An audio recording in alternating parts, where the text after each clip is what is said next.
হঠাৎ করেই চমৎকার একটি গাছের সাথে দেখা হয়ে গেল। তাই ভাবলাম যে আপনাদের মাঝেও এটা তুলে ধরি। অনেকেই হয়তোবা আপনারা এটাকে চিনেন। এই মুহূর্তে আমার পাশে যে ফলটা আপনারা দেখতে পাচ্ছেন বা যে গাছটা দেখতে পাচ্ছেন, চিনতে পারছেন? এটা কি গাছ বা এই ফলের নাম কি? এই ফলের সাথে বা এই গাছের সাথে কিন্তু অনেকের শৈশব কিন্তু জড়িত। কিসের জন্য এই কথাটা বলতেছি? কিন্তু এখন বর্তমান সময়ে কিন্তু এই ফল বা এই গাছটা কিন্তু দেখাই যায় না। গ্রাম অঞ্চলে সবাই এটাকে খুদি জাম বলে কিন্তু চিনে থাকে। খুদি জাম। এটা এখন হালকা রং ধরেছে দেখতে পাচ্ছেন।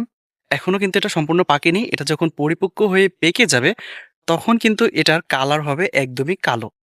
এটাও খেতে কিন্তু সাধারণ যে জামগুলো পাওয়া যায়, সেই জামের মতোই কিন্তু স্বাদ।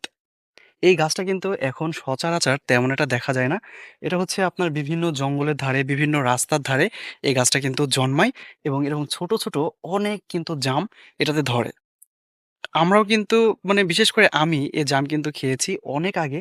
আজকে এই পথ দিয়ে হেঁটে যাওয়ার সময় আমার চোখে এই দৃশ্যটা পড়লো বা এই ফলের গাছটা পড়লো। ভাবলাম যে আপনাদের মাঝেও এটা তুলে ধরি যে কে এই খুদি জাম খেয়েছেন? যারা এই খুদি জাম খেয়েছেন অবশ্যই কিন্তু নিচে কমেন্ট করবেন যে হ্যাঁ, আমি খেয়েছি এবং এটা খেতে কিরকম সেটাও কিন্তু জানাতে ভুলবেন না।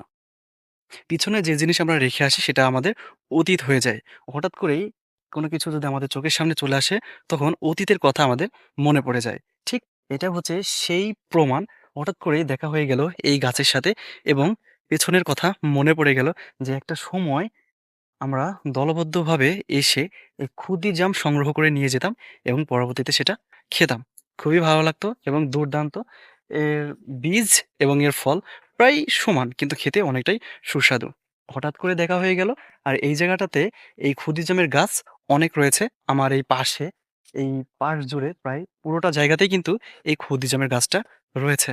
দুর্দান্ত একটি ফল। যদি এটা পাকে এসে অবশ্যই আমি খাবো। জায়গাটা চিহ্নিত করে রেখে গেলাম। আপনারা কে খেয়েছেন এই ফল? অবশ্যই জানাবেন।